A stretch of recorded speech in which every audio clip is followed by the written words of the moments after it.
Buen día para todas y para todos. Les voy a presentar mi disertación. Se denomina o se llama En busca de una representación para el conocimiento científico. Partimos de la necesidad de un lenguaje para comunicar los resultados encontrados en el conocimiento científico. Esa es, digamos, la necesidad por la cual se necesita, digamos, por la cual se quiere usar un lenguaje. La finalidad, poder transmitir y comunicar y preservar para el provecho de la humanidad el conocimiento científico. Aquí, tomando una cita de Galindo, digamos que la necesidad básica es contar con los mecanismos que nos permitan obtener, preservar y transmitir el conocimiento. Es, digamos, uno de los problemas que enfrentamos para reunir el conocimiento y para comprender la realidad que nos rodea. Bueno, al elegir el tipo de lenguaje nos enfrentamos con algunas dificultades que surgen, digamos, por las características mismas del lenguaje. Nos preguntamos entonces qué tipo de lenguaje vamos a utilizar para transmitir esos conocimientos científicos. Al elegir, por ejemplo, el lenguaje cotidiano, nos enfrentamos a que este tiene ciertas características que no podemos permitir. Por ejemplo, las ambigüedades y las imprecisiones que surgen en el uso del lenguaje cotidiano. Además, hay faltas de referenciabilidad y muchas veces esquemas de juicios de valor muy débiles. Y esto pueden llevar a que se presenten paradojas, situaciones contradictorias o dilemas. Bueno, esto digamos que lo trabajó más a fondo Ludwig Wittgenstein, 1921, con su publicación Tractatus Lógicos Filosóficos. Digamos que los ejemplos en los que se centra Wittgenstein para señalar esas falencias que tiene el lenguaje cotidiano y por las cuales no nos sirve para transmitir el conocimiento científico, es, por ejemplo, muy puntualmente las preguntas que pueden surgir debido a, por ejemplo, la falta de referenciabilidad. Si yo me hago la pregunta por el ser, que es una pregunta, digamos, que tiene su origen eh, de hace muchos siglos, encontramos que, pues, cuando hablamos de ser, ¿a qué nos estamos refiriendo? Digamos que cambiaría mucho el contexto en el cual yo estoy utilizando la palabra ser, ¿cierto? Y si lo hablo desde el contexto sociocultural de los griegos, me estoy refiriendo de pronto a un conjunto de circunstancias muy distintas, así enuncio la pregunta eh, con base en un contexto sociocultural oriental, por ejemplo, o islámico. Entonces, es una pregunta que puede generar problemática porque no tiene una referencialidad puntual y universal para todo el que la haga. La paradoja del mentiroso es otro ejemplo que cita no solo Wittgenstein, sino también Russell. Y es otro punto que, digamos, débil del lenguaje cotidiano y eh, apunta esencialmente a los esquemas débiles de juicios de valor. Está entonces la persona que se para y dice yo soy un mentiroso. Y se trata de juzgar la veracidad o la falsedad de esa afirmación. Entonces, si decimos la frase yo soy un mentiroso es verdadera, quiere decir que esa persona está diciendo una mentira. Pero como lo que está diciendo es que es mentiroso, entonces es falso que es mentiroso y por lo tanto estaría diciendo la verdad y como consecuencia no es una persona mentirosa. Y ahí se llega una paradoja. Entonces, por un lado, eh, el resultado es, en efecto, es una persona mentirosa y por el otro lado se llega a una conclusión exactamente opuesta, que es que está diciendo la verdad y por lo tanto no es mentiroso. Entonces, ese tipo de situaciones contradictorias no se pueden admitir en la transmisión del conocimiento científico. No podemos permitir que el lenguaje por el cual estamos preservando o transmitiendo el conocimiento científico permita paradojas, permita contradicciones, permita falta de referenciabilidad y ese tipo de cosas. Otra situación es la paradoja del calvo. Esta también se conoce como la paradoja de Sorites. Digamos una variación de la paradoja de Sorites, y es la siguiente. Ataca esencialmente nuevamente un esquema de juicio de valor muy débil, eh, imprecisión también del lenguaje, ¿cierto? Y es la siguiente, hay una persona, así como yo, con cabello corto pero con cabello, y se le arranca un cabello. Entonces se hace la pregunta, ¿esa persona es calva? La respuesta, por supuesto, digamos, se podría acordar que pues no es calva, porque únicamente se le arrancó un cabello. Y si se le arranca dos, pues se podría considerar que tampoco es calvo. Tres cabellos, cuatro cabellos. En general, si a uno se le quita n cabellos, digamos, siguiendo el razonamiento por inducción, se llegaría a la conclusión de que si se le quitan n números de cabellos, sin importar el número, nunca llegará a ser calvo, por el principio de inducción. Eso, por supuesto, en la realidad, pues choca con una contradicción fáctica y es que llegará un momento en que habrá un número de cabellos al cual yo, si yo arranco, pues me voy a quedar calvo. Entonces, esta es la paradoja del calvo.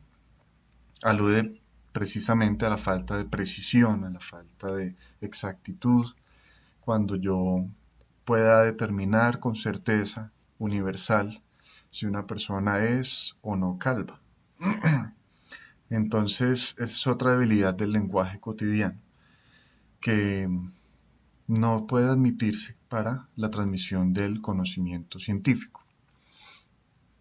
Otra problemática es que mm, es la que señala el mismo Galindo y es que uno de los problemas de la informática se centra en buscar ese mecanismo de representar el conocimiento que se tiene acerca del universo. En la sociedad actual, entonces, con estos avances de tecnología, de la información y la comunicación, pues tenemos acceso a grandes volúmenes de datos, de información. La pregunta es entonces, ¿qué mecanismo nos puede ayudar no solo a combatir, como ya he dicho, estas falencias puntuales de imprecisión, de debilidad en los esquemas de juicios de valor, de ambigüedad, sino también a condensar, a sintetizar ese gran volumen de información que nos está llegando gracias a esas tecnologías, avance en las tecnologías de la información. Yo he sintetizado, digamos, unas características que me parecen esenciales que deba tener esos mecanismos que se pudieran proponer para la comunicación del conocimiento científico. Por ejemplo, la claridad. Debe ser supremamente claro el lenguaje o el mecanismo que se utilice. Un significado definido. Esto, digamos, por decirlo así, universalmente acordado, ¿cierto? No puede ser que para mí el mecanismo es este y para alguien en China es otro y significan cosas completamente distintas. No, no puede ser. Entonces debe ser un significado acordado y definido. Debe ser algo preciso, exacto, para no caer en, por ejemplo, paradojas de ambigüedad o, digamos, donde hay fronteras de matices en los que no se sabe si es verdad o es falso, o quién sabe, por ejemplo, la paradoja del calvo. Digamos que no caiga en esas regiones difusas en las que no se pueda determinar con exactitud la veracidad o la falsedad de una afirmación. La sencillez, por supuesto. Digamos que se trata de condensar lo más que se pueda toda esta complejidad que tiene el lenguaje científico y sus razonamientos y sus cálculos y sus análisis con la mayor sencillez posible. Reglas universales, un poco lo que ya venía hablando, era pues unas reglas acordadas que se vayan a utilizar por todos de la misma manera. Juicios de validez completamente claros eh, y por supuesto organizado. Bueno,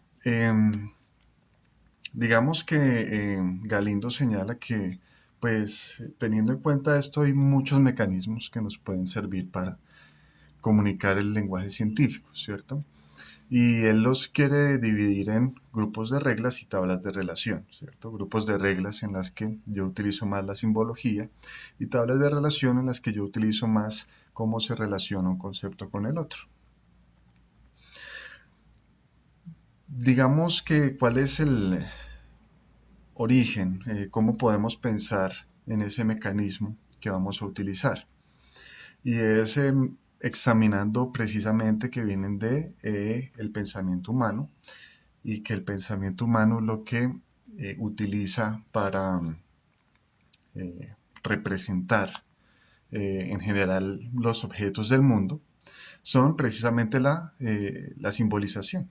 Entonces, es el medio por el cual intenta expresar eh, estas representaciones de los objetos, estas referencias a los objetos. No, el pensamiento humano no trabaja como lo señala Alcalá, no trabaja con los objetos como tal, sino con representaciones de esos objetos.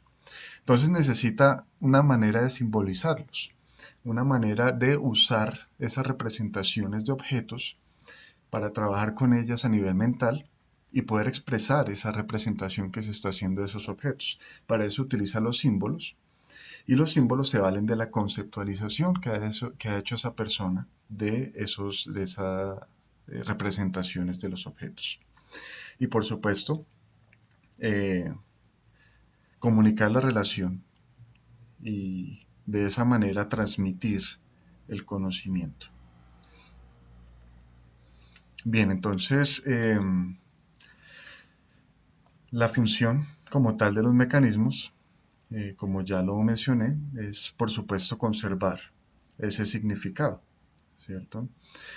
Eh, muy estrechamente como ya lo he dicho, con la conceptualización que se ha hecho de esos objetos. He querido traer entonces, a manera de un ejemplo muy rápido, muy sintético, el diagrama de barras, para ver muy sencillamente cómo es que se aplica esta representación de los objetos. Y es que el diagrama de barras tiene unas reglas muy específicas, muy definidas para poder expresar la información que quiere contener ese diagrama de barras. Entonces, conocemos en el eje Y va la frecuencia o cada cuánto están estos datos y digamos, en el eje horizontal están las categorías de las variables, ¿cierto? Entonces esa es como, digamos, la convención que se quiere usar, las reglas universales que buscan la claridad, la precisión, la exactitud y estas características que les venía comentando. Aquí está el ejemplo del diagrama de barras. Por supuesto, como les mencionaba, en el eje vertical la frecuencia, horizontal eh, las categorías de la variable y digamos que lo que hay que señalar es que bajo unas reglas comunes la interpretación nunca va a cambiar. ¿Listo? Siempre va a ser la misma. Siempre, esto es como les decía, siempre va a condensar la información que se quiere transmitir, ¿cierto? Manera de conclusión, entonces, lo que se quiere es a través del pensamiento humano realizar ese tipo de condensaciones de la información a través del mecanismo de representación que permita adecuadamente transmitir el conocimiento científico. Muchas gracias.